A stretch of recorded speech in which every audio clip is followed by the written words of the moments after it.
Non resident Indians એટલે કે એનઆરઆઈને ભારતીય અર્થવ્યવસ્થામાં મજબૂત વિશ્વાસ છે અને તેની સાબિતી એ છે કે એપ્રિલ મહિનામાં વિવિધ એનઆરઆઈ ડિપોઝિટ પ્લાન્સમાં તેમના દ્વારા 1 બિલિયનની ડિપોઝિટ કરવામાં આવી છે.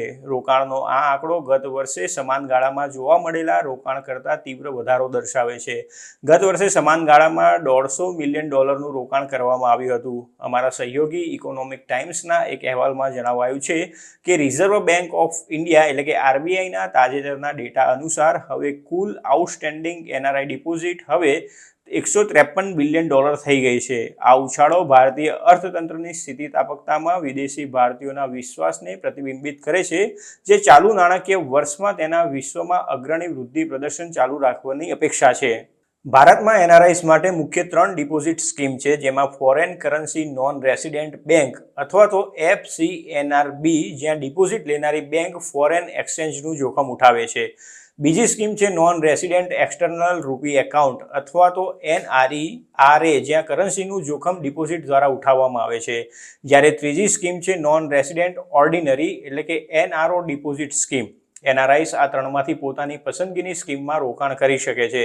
એપ્રિલમાં એનઆરઆઈસ દ્વારા જે સ્કીમમાં સૌથી વધુ રસ દાખવવામાં આવ્યો હતો તે સ્કીમ છે NRERA સ્કીમ, જેમાં કુલ $583 મિલિયન રોકાણ થયું હતું, જ્યારે FCNRB સ્કીમમાં $483 મિલિયન રોકાણ આવ્યું હતું. NRO ડિપોઝિટ સ્કીમમાં, જે એનઆરઆઈસ દ્વારા સ્થાનિક ઉપયોગ માટે બનાવવામાં આવેલી છે અને ચોક્કસ મર્યાદા સુધી રિપેટ્રિએશન માટે પરવાનગી આપે છે, તેમાં $27 બિલિયન રોકાણ થયું હતું.